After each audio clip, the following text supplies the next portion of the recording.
You're listening to theoutdoorstation.co.uk. Welcome to the Travel Show. I think it's a splendid idea. Podcasting around the world. The UK's best podcasting show for world travellers of all ages. The work of a genius. It's a podcast full of hints and tips for travellers of all ages travelling to all places. It's all about getting out and having much more fun.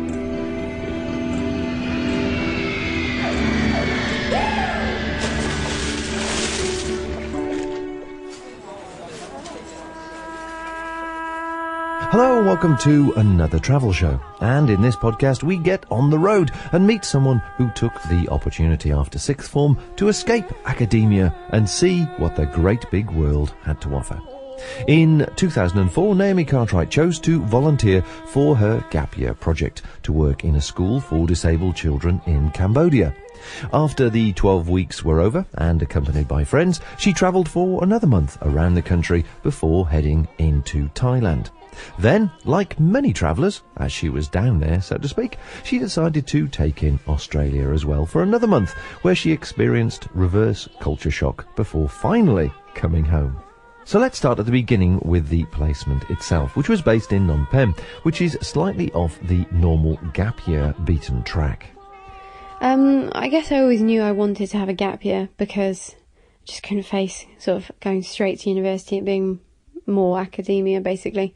And I was particularly keen on Asia, just because we'd been to Malaysia on a family holiday before, and kind of that really sparked my interest in it, as much as it's just always been an interesting place to visit. Sort of the idea of Thailand and Cambodia and sort of colourful and the images you see. And then sort of once I decided, roughly Asia and sort of going to have a gap year, it came down to looking at companies. So I think there's the website recommended by UCAS with all the listed gap year companies on. So that's where I started, and just had a look mostly at what was available and the kind of time frame I wanted to go, and cost, of course, because they vary quite a lot in what they offer, varying from projects to summer expeditions. And I originally booked to go to a company with I2I, a company in Thailand, and that was teaching in a school but living with a group of other volunteers. And so I booked my flights and everything, and then they contacted me to tell me that it had changed, and I would in fact be living on my own in a homestay in sort of rural parts of Thailand, which I wasn't so keen on. Why was that? Why didn't you want to live with a local family? I think because, whilst that does sound really interesting, I think because it was my first sort of time away on my own, and just wasn't really confident enough to do that, and like the security of knowing there'd be other people my age going as well. So I ended up going with a company called Outreach International, which the project was in Cambodia. I think it is worth mentioning that all gap year projects, and I was aware of this at the time, charge much more than it actually costs to either fly to the country or do the actual thing or pay for insurance and everything. And what you're paying for, as much as anything, is the local knowledge, the local contact, and the contact with whatever placement you do, which is effectively priceless in many ways, because it's a lot of local NGOs in countries won't take on just random people. Obviously, they're just kind of not really a great idea. And an NGO is? A non-governmental organisation, which are kind of, in Cambodia particularly, there was still quite a lot doing lots of work, various different things, like abused women and children, or kind of helping disabled people make arts and crafts to sell, like a whole variety of stuff. So you're paying for the parachute, and so your parents really they want you to make sure that you're going to have a good time, but also just in case anything goes wrong, have something there to fall back on. Yeah, which I think is probably a good place to start for the first time you travel abroad, and I know it gave me a lot of reassurance, although I did get quite sick in my first couple of weeks, and the local agent in Cambodia at the time wasn't actually that good, and I had problems getting the help I needed at first, although in the end they did come through and take me to the hospital. Although I know at the moment the girl who's being the local representative for the country now was actually on her gap year with me at the same time. She was a graduate at the time, So I'm sure she's very good. So things have improved since that time. Improved, yeah. So first of all, when was this, and how did you get to Cambodia? Because obviously you had a ticket, presumably to Thailand. Yeah, this was 2 years ago? 3 years ago? 3 years ago. 3 years ago? 2003, 2004? God, I don't know. I was 19, so 3 years ago. God. 3 years ago. And I went in January. Flew New Year's Eve, actually, didn't I? So basically, once I'd done my A-levels, I just worked solidly. I think I worked in a shoe shop and a bar, and worked so much I didn't have time to spend any money, and just saved all my money. And then, flew out New Year's Eve and flew to Thailand, spent a night in Thailand, and then from there I think it's about £80 return or something, flights to Cambodia, which is only about an hour, so that wasn't a problem. And then was met at the airport, so that was easy enough. Okay, so you were met at the airport, and what's the local form of transport, taxi service that you were met with? I was picked up in a taxi, in like a car at that time. However, most common form of taxis in Phnom Penh particularly is motorbikes, and you sit on the back, and at first I was horrified by this, just because the traffic is crazy at any one point on sort of they're fairly wide kind of French, if you imagine like French boulevard type roads, because I think it was a French colony at one point, so the roads are really big. However, there's not like two lines of traffic like you'd imagine, sort of one going one direction, one going another direction. There might be like 6 to 8 lines of traffic going one way and another going the other way, but not necessarily next to each other. You know, you'll be walking across. I always felt like crossing the road was one of those games where you step forward and the bit behind you falls away, so you can't go back. But I didn't really see any accidents, and I guess everyone's actually only going about 10 miles an hour, despite the fact I saw like 4 or 5 people piled up on the back of them. And yeah, it was pretty eye-opening when I first got there, but by the end I was kind of just used to like riding side saddle and pretty blasé about the whole thing too, I suppose. Okay, that was the first impressions, obviously. So let's actually talk about this, the actual gap year project you went on. What was the aim of the project, the length of time, and actually, obviously, how much was the project costing you? I think it cost me £2,300 maybe. Mine was cheaper than the others because I'd already booked my flight. The actual project I did was working for... I spent 3 months working at a school for disabled children called Lavala School it's sort of 40 minutes just outside of Phnom Penh. So I lived in a guest house with 3 of the other volunteers who worked at different projects, and we'd get picked up on the school bus every morning because I think 2/3 of the kids at this school boarded, and then sort of the last third lived in Phnom Penh and got picked up daily. It was a really nice place actually. The school itself was set up by 2 Catholic brothers from the church, not actually related to each other, guys who set it up sort of in conjunction with a Cambodian guy who was the deputy head, who was himself disabled, like his hand, I think he was handicapped. It was a really nice place. The kids were sort of the happiest, smiliest kids I've ever met. Well, let's just paint a few pictures first of all. Disability in Cambodia is seen as a sin from a previous life, and presumably there were landmine victims and other things like polio or whatever. Not actually too many. Maybe one landmine victim. Most people were sadly things like polio that were preventable. A couple of just genetic things. Cerebral palsy. One girl had acid thrown in her face, so was disfigured on one side.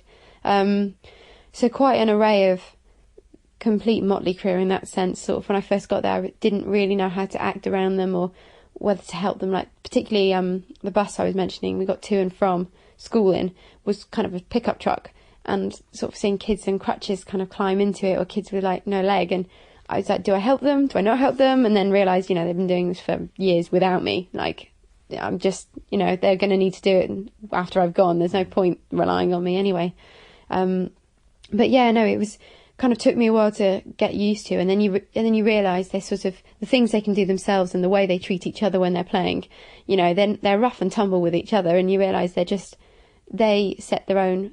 They don't limit themselves to things.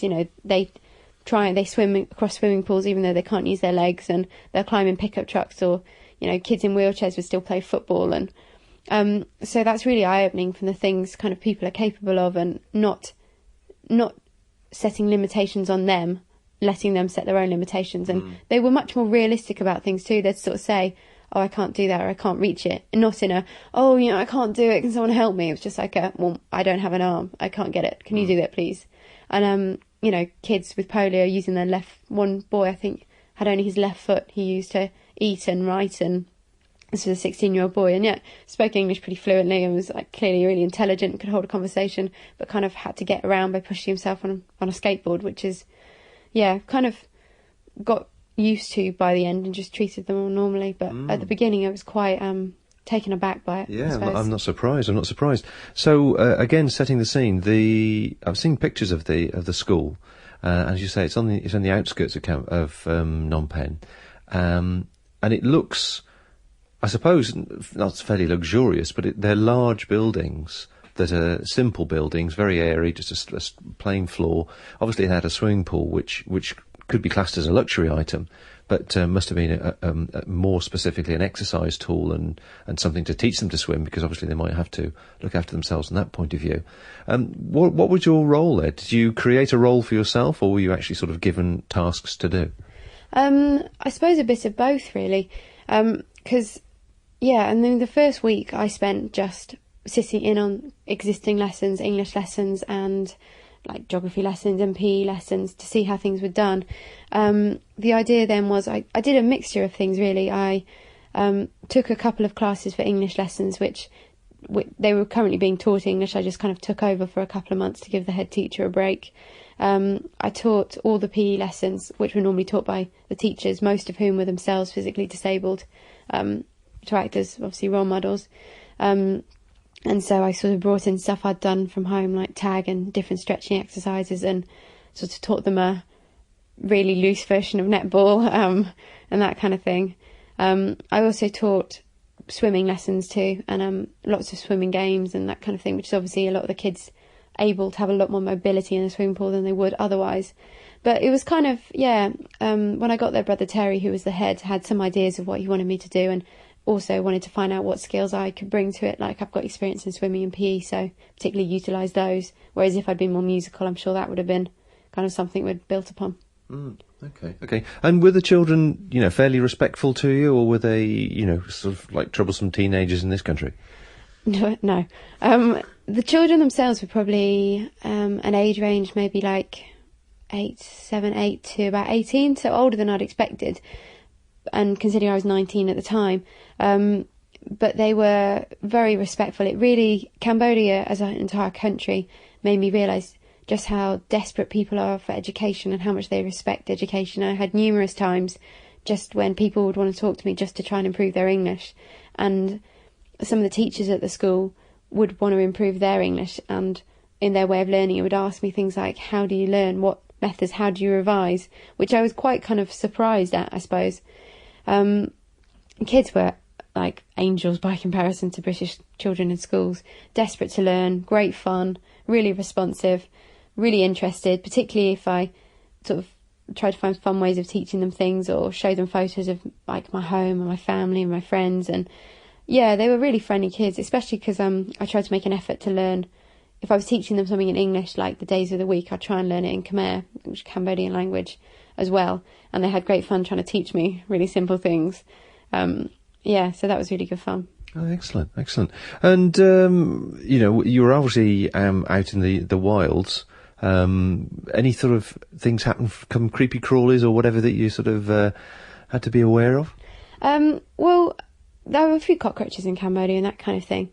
But it was actually right at the end of my 3-month stint at the school, I think possibly like the last week even, and I suddenly thought to ask about snakes. And Brother Darryl, delighted in telling me that the room I sometimes used to, when I was swimming, one of their rooms I borrowed to change in out my swimming costume and stuff, just recently they'd had like a tree snake in there, and it kind of like jumped from the balcony into the trees or something horrible like that. I think it'd come up through the sewage system out the toilet.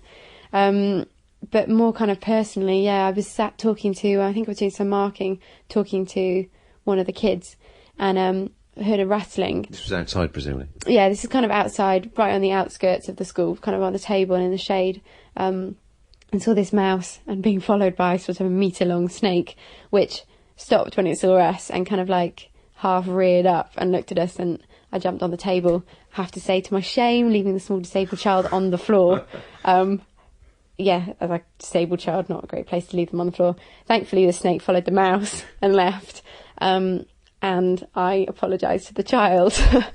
And like 2 days later, in one of my PE lessons, which was kind of like on a shaded tennis courts in the middle of the school, a small sort of half a metre snake wiggled across it. And there was me thinking, you know, Buddhists respect snakes. They all attacked it with sticks until it was dead. And then when the neighbours of the school came and took it to cook and eat for their dinner. Oh, okay, so back to basics. Yeah, back to basics, so yeah. So you were there for 3 months, and obviously enjoyed it from everything you've said about it. What about the actual sort of socialising? There was obviously you were back at the hostel with other Westerners from the same company, weren't they? Yeah, they were the same company. It was quite good actually, because there was a mixture of, I think for the same company there was 12 people in total, 4 of which, I think 4 or 5 of us were in Phnom Penh and everyone else was dotted around the country in different places. But there was a mixture of people who are graduates, or a couple of people taking career gap years, and a few people like me taking gap years before university. And yeah, it was quite nice because you'd come home all from our own respective projects and yeah, make friends and sort of catch up and chat and go out for dinner and stuff. And there was a Dutch girl at the hostel we were staying at, and a German guy working for the German embassy who we kind of made friends with too. But yeah, it was really nice because we all had each other kind of come back to, but at the same time, I was really lucky because in my project, most of the teachers, like I said, it's sort of, a few of them are disabled anyway, but a lot of there were 4 female teachers, 3 of whom were kind of only a couple of years older than me. And they kind of took me under their wings and like wanted to hear about my boyfriends, and we went shopping and all this kind of stuff, which was heaps of fun actually. And one of the guys at the school got married when I was over there, so we went to his wedding and they took me to go and get ready at theirs and like have my makeup done for $2 in a Cambodian beauty salon. I don't think they really knew how to kind of deal with a Western face because I had to tone down the makeup a bit, but just great fun all round. And I think that's the best part about working on a project instead of just travelling through a country, is you get to meet people who take you to things and show you things. Like they took us to the cinema and explained the Khmer film, which was hilarious. And, you know, can explain how things work and tell you things that you just would miss otherwise, I suppose, and teach you parts of the language and phrases you wouldn't know otherwise. And so that was probably the most rewarding part, the relationship with not just the kids, but also the teachers and the adults. Would you say that the more effort you put in, the more you get out of it from the response from people? Oh, definitely. I mean, even things like the more you make an effort to learn the language, they love it if you can go in the morning and they all practice their English and sort of say, "Good morning, sister, how are you?" And you're like, "How are you?" But they love it when you could say it back to them in Khmer as well, and they'd all giggle. And do you remember some sayings? Yeah, sort of "suksabai" is "how are you?" But things like there's all Khmer slang like you get in England too, and part of it like "suksabai" is "how are you?" But there's "saizabok," it's kind of like the slang, and I'd do it to some of the teachers and just make them laugh because they'd be like, "How do you know that?" And that kind of thing. It's just quite good fun. Yeah. A couple of really useful phrases like "talain na," which means that's expensive, which was useful market shopping because I could say it, and the stool holders would giggle because they liked the fact I could speak English, speak Khmer. But it also meant I didn't have to haggle too hard because they knew I'd been there a while, so that was quite good. So you weren't raw. Obviously, Cambodia's had a fairly troubled history. Did you delve into the history and have a look at the Khmer Rouge and some of the things that have been happening and so on there? Yeah, I mean, I hadn't really, to be honest, I didn't really know anything about Cambodia at all when I went out there. And so everything I learned out there, and I lived opposite Tuol Sleng, which is the main genocide museum in Phnom Penh, which is a high school which was turned into a genocide museum. I think 7,000 people went through and only 7 survived or something. It was, and there's still like bloodstains on the wall, and it's a fairly sombre place, and they've got photos of every single person who went in with their serial number, which is pretty hard. You know, there's mothers and babies and children and men, and so it's a pretty harrowing place. I think what shocked me most is, you know, it's only 25, maybe now 27 years since the Khmer Rouge were there, since I think 1/8 of the population got murdered. And so anyone over that age lived through it, they experienced it, and it's still very raw in many ways. You know, the Prime Minister's ex-Khmer Rouge, it's still fairly new, being open to tourism, so it's all a completely different feel to somewhere like Thailand, for example. I also visited the Killing Fields, which has obviously been the film about, which is sort of just south of Phnom Penh, which was, again, fairly horrific, kind of holes in the ground and still human bones sticking out the earth, and there's like a tower of skulls in the middle. It's, I think, very important to go and see, because it's it happened, it was there, you can't ignore it. And I think it's important to learn about, but just not necessarily the easiest thing to go and look at, especially because, the reason it's landmined so heavily is because America kind of landmined it to like shit and denied it, and there's all that kind of Western involvement and ignorance of it when it was happening, like many genocides that you kind of feel quite ashamed of, I think, and are just horrified it can still happen. Yeah, it just very, very brings it to life too much, doesn't it? So, comparing it to somewhere like Thailand, did you find that you had to be cautious about where you would go socially, or clubs and that sort of thing? Just briefly. Yes and no, I suppose. I mean, it was still relatively new. Sort of after about 10 o'clock, nobody really went out too much. I guess you maybe would need to be more careful than maybe Bangkok, but because I was living there and I got to know some local moto drivers who would pick me up and drop me off places, it was fairly safe for me, because I could trust the people I was around and trust the people who would take me places, and having that local knowledge was quite good, because they'd say to me, there's going to be a riot on the streets today, please don't go out, and you'd listen to them, and so it was all right, really. It was not too bad, but it wasn't. If I hadn't have had that, I'd be very careful about the people still mug you at knife point and that kind of thing. So it's worth being careful. But exactly. I was lucky enough that I didn't need to be. So really, the actual guest house you were with and the network you built up around that with some of the moto drivers and obviously some of the people from school or whatever made it a very safe environment for you. But presumably, if you wanted to push the boundaries, you could do. But it's in your own hands. Yeah.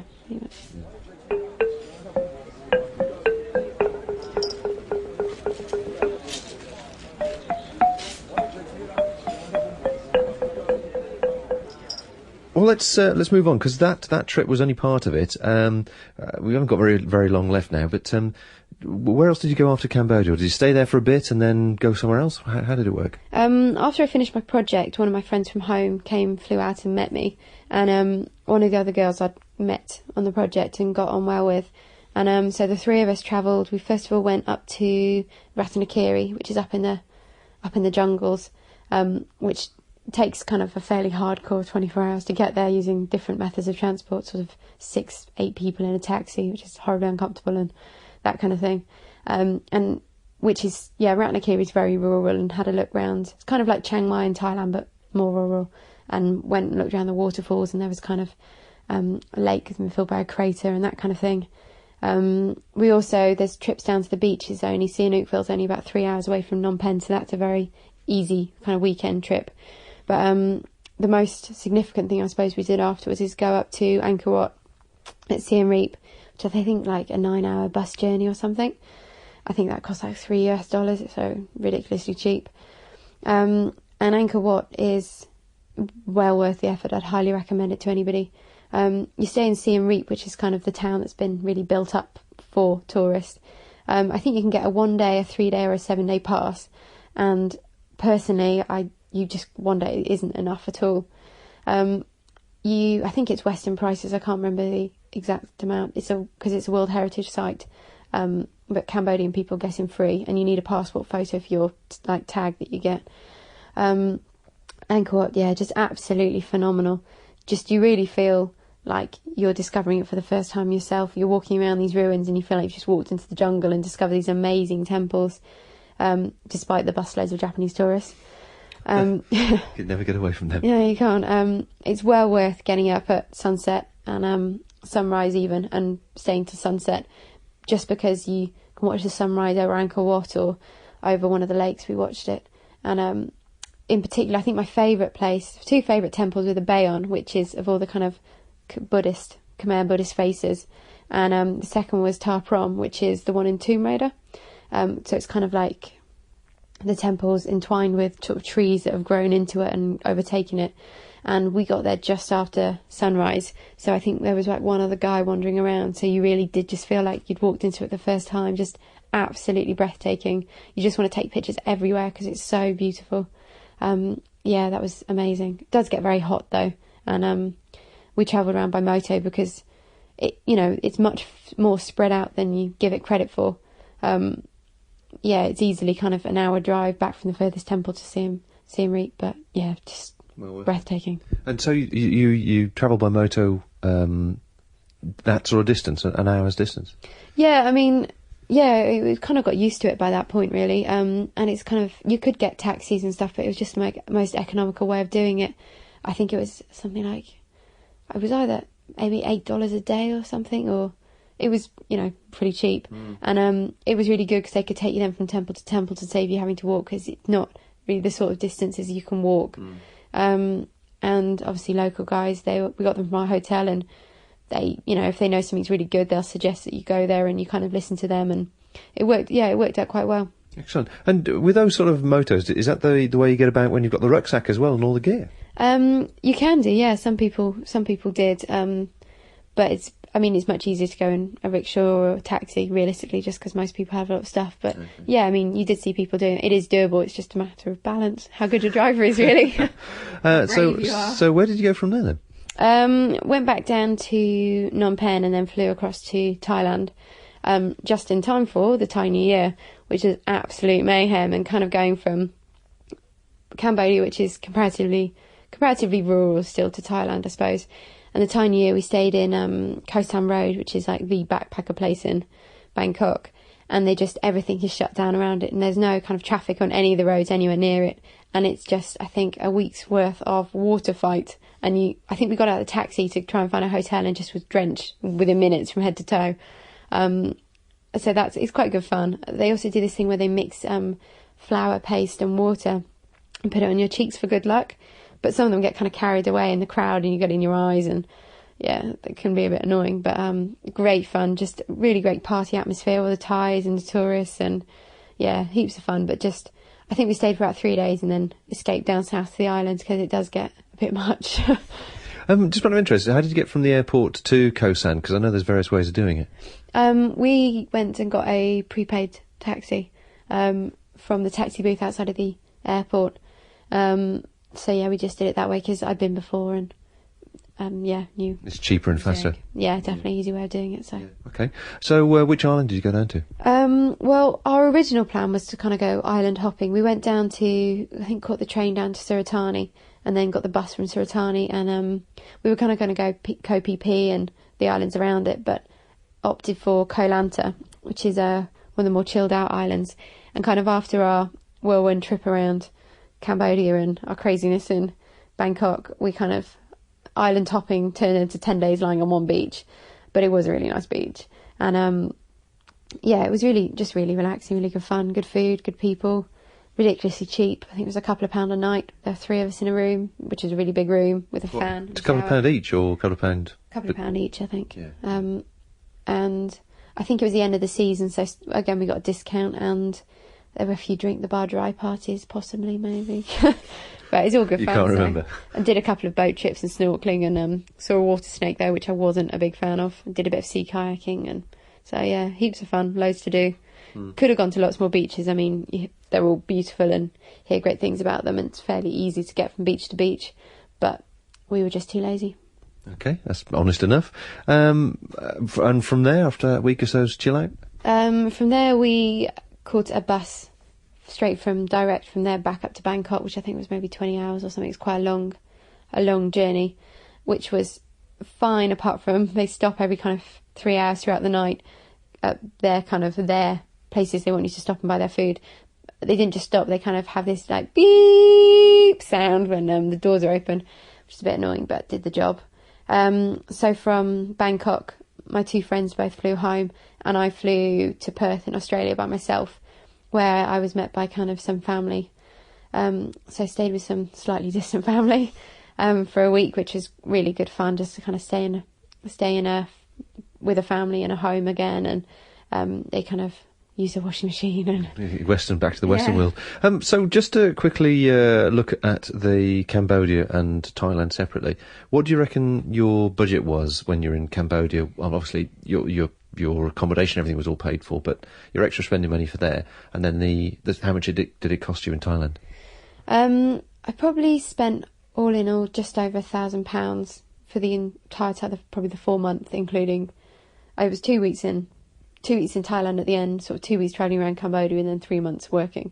Probably just over £1,000. It's kind of, I think it's hard to tell exactly, but it's all really cheap out there. Everything's cheap: travel, accommodation, food, like shopping. I didn't want for anything. I was comfortable without being in the lap of luxury. It was.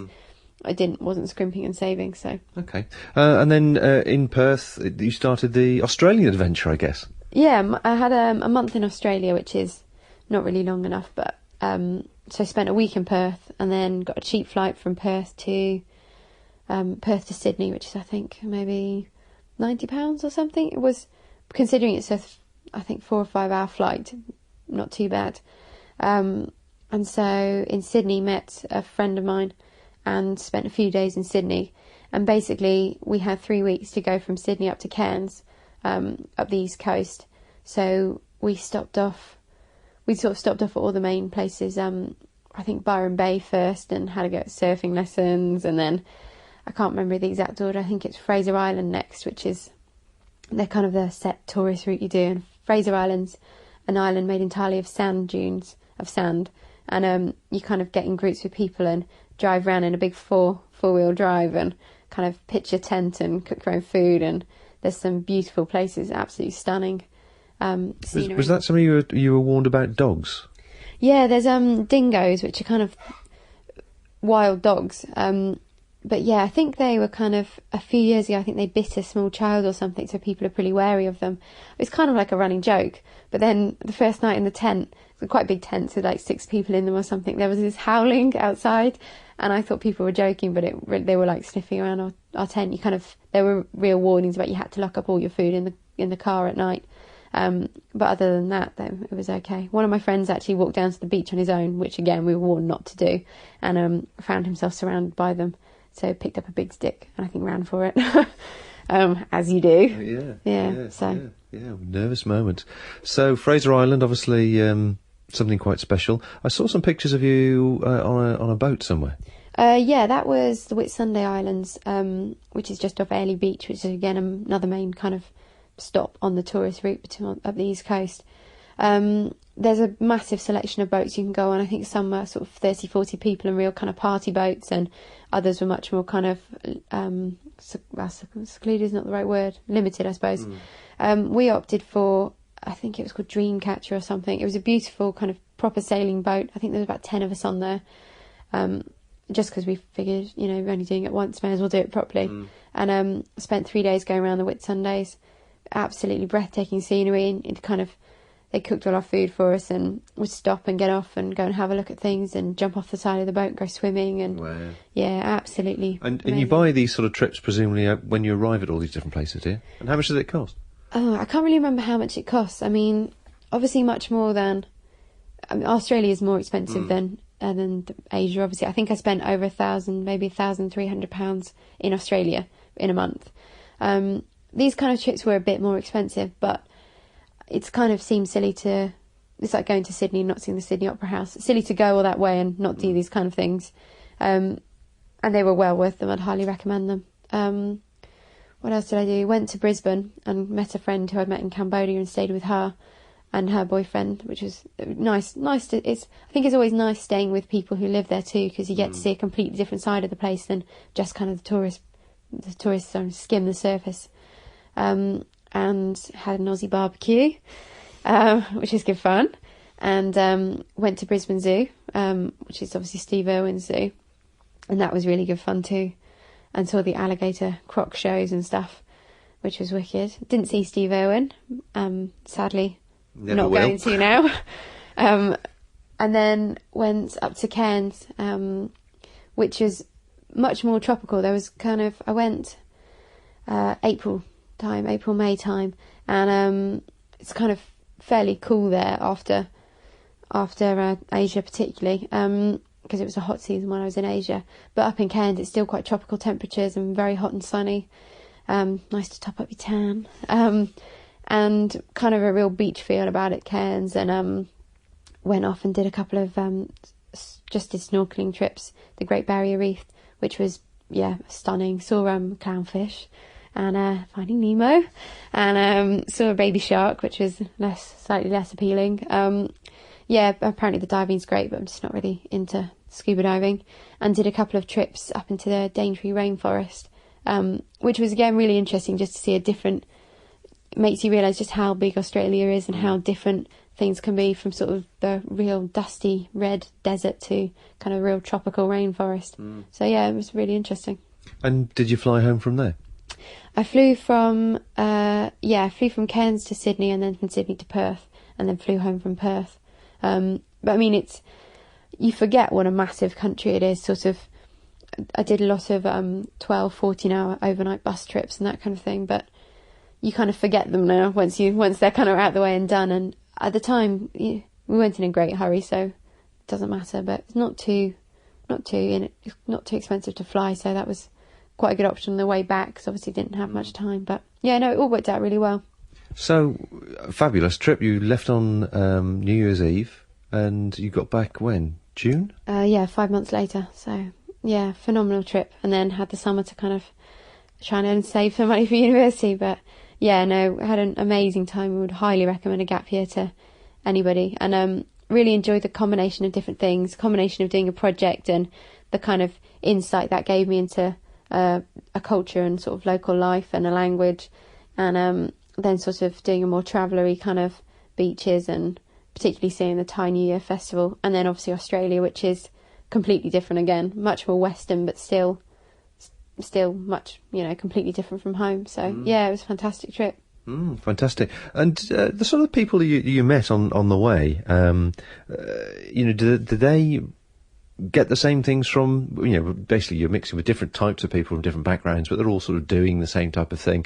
Do they all come away with the same impressions, do you think? Yeah, I think so. I mean, I met a huge variation of people from kind of completely different nationalities, Dutch, Norwegian, Australian, Canadian, British, people having gap years, people just having holidays, people travelling, and obviously people doing completely different routes. But everybody I met was having a great time, to be honest, all in all. Even you hear odd horror stories about people having stuff nicked or, that kind of thing. But even so, whilst that was obviously a horrible thing to have happen, it didn't kind of dampen the overall impression of their trip, which is pretty good.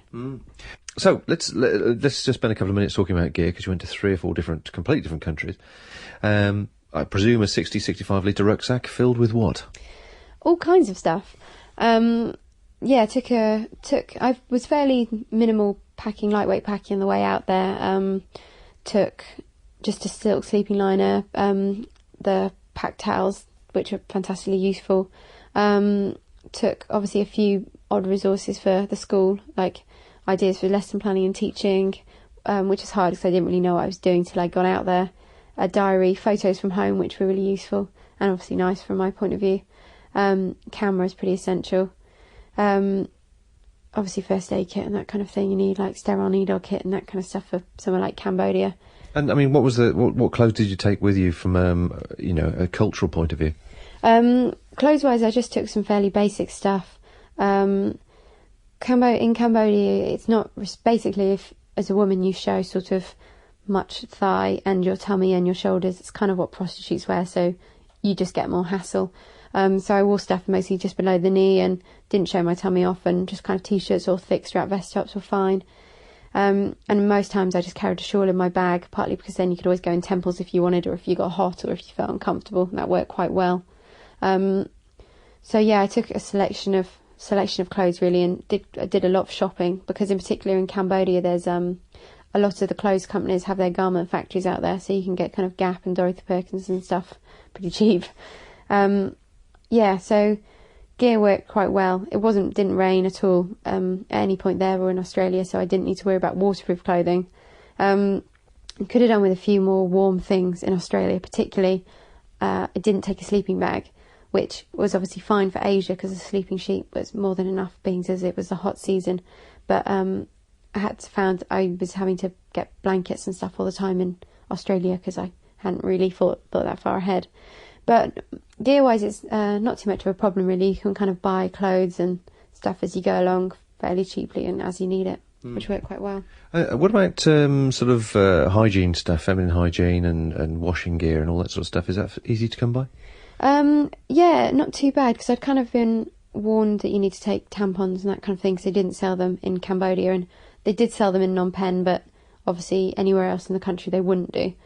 And as for shampoo and conditioner and all that kind of stuff, they sold that. Some of it was local brands, but it was fine. The only thing you have to be careful of in Asian countries, particularly Cambodia and Thailand, is if you buy moisturiser, quite often it contains bleach, because they're really big on having as white a skin as possible. So that's obviously something you don't want to buy by accident. Right. Okay. So just as a last minute question then, a fabulous trip, 3 completely different countries, wonderful scenery, exciting and different people. Just leave me with an impression of one thing that really sticks in your mind from that particular time. I think, so many images to choose from, but I think it'd have to be just the kids' smiling faces every single morning and evening without fail, and just all of them just waving at me, big grin on their faces, saying, like, Bonsre, which means older sister, which is what they called me, and just saying good morning, and just waving and smiling, and just their smiles. I think that's my overall image. My thanks to Naomi for sharing her story and details of what was obviously a rich, colourful and vibrant 5-month trip, full of culture, adventure and totally new experiences. The gap year company she went with can be found at outreachinternational.co.uk, and of course there's a link to it on the show notes on the Outdoors station. And that just goes to show what can be achieved on a tight budget if you're prepared to take the rough with the smooth and travelling life on a shoestring as it comes. Since this 5-month trip, Naomi has since been for an extended break to India, and that too will be found shortly on the Outdoors station. We're releasing as often as we can a range of podcasts looking at all the different aspects of outdoor life, so make sure you visit the Outdoor station and subscribe, download or just play directly off the site for more free entertainment to inspire. Until next time, folks, safe travels wherever you may go. This independent programme has been brought to you by theoutdoorstation.co.uk.